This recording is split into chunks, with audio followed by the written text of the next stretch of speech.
What's up, everybody? Welcome to Podcast Now. I'm Alex, and in this video, I want to talk about the Quarry. It's pretty much everything I could have hoped to see in a Supermassive game. I'm honestly incredibly excited for it. This was a game that was leaked, I believe, only 2, 3, 4 weeks ago. There was a trademark for it, and, we didn't know if it was going to be part of the Dark Pictures anthology. We thought we saw all of the games that were going to come out eventually for that, anthology series, and then there was this game, and turns out, obviously this game is kind of a separate thing, going to be published by 2K, and now we know actually quite a few details about it. Obviously the name, the Quarry, but it is a spiritual successor to Until Dawn, which is about, honestly, in my opinion, as close as you can get to Until Dawn in this day and age. It is obviously, again, going to be published by 2K. It comes out on June 10th, pretty much on every system, all the PlayStations, the Xboxes, and the PCs, and as well as we have a full cast list. The one main person for me is David Arquette, Dewey, and Scream. So that's honestly, that's super awesome.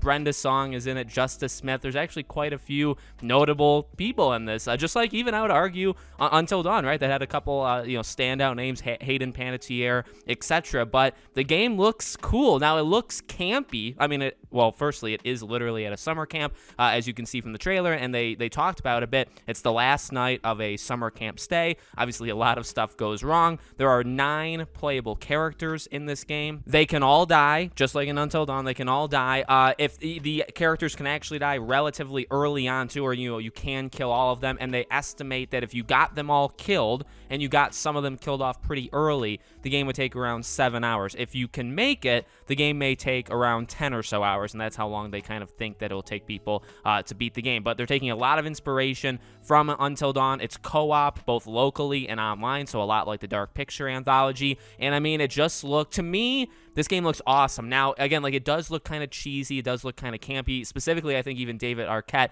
kind of gives off that vibe. But again, don't forget about the look of Until Dawn going into that game. Until Dawn, for those that I guess don't know me, is one of my favorite games of all time. I think it's a perfect kind of game in what they were trying to do, choice-based. Now, maybe the choice-based elements of it haven't aged so well. Some characters have kind of protective armor where they can't die until much later in the game, right? Whereas other characters aren't. It's not the greatest, in terms of that, but I think in all, especially when that game came out, and visually, I think it still holds up. Now, it's an amazing game. I've always wanted an Until Dawn 2. I've been very vocal that while the Dark Picture Anthology series, I think, has gotten better each game, okay? I think Man of Medan was not very good. Little Hope was better. And then House of Ashes was easily the best of the 3. None of them, in my opinion, honestly came even close to Until Dawn. In my opinion, I know some people thought House of Ashes maybe was closer, maybe was better than Until Dawn. I think Until Dawn is the best of those 4 games. And this game, again, a spiritual successor, so clearly taking a lot of inspiration. Huge cast, huge amount of characters. I mean, I am very pumped. And June 10th, it's literally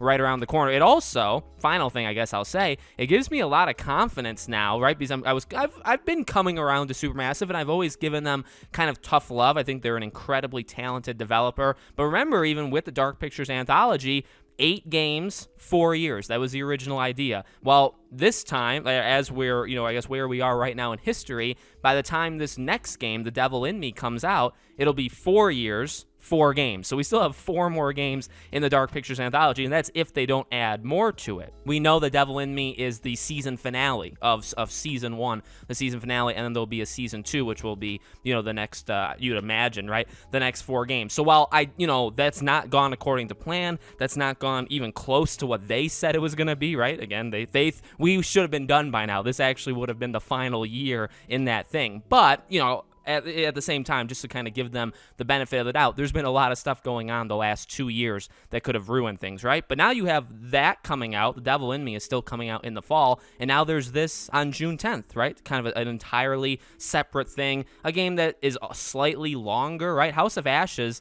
I think, was only like a 4 to 6 hour game. This game's longer, so that's, so this is a pretty sizable thing. That's good. That gives me confidence, I guess what I'm trying to say, gives me confidence that I think they can, roll out these games faster. I don't need them to roll out games faster. I don't want games rushed, but if that's their plan, this gives me more confidence that they're able to achieve it. So looking forward to it. I'll, of course, be covering it as we get closer to it. I'll be playing it, hopefully day one when it comes out. Let me know what you guys think about it all in the comments below. Make sure you guys are subscribed to the channel. Hit the bell icon so you guys know when all these videos go up. If you want to follow me anywhere else, my Twitter, my second channel, and our Patreon and YouTube memberships, they're all in the description below. Thank you for watching, and I hope to see you all on the next video.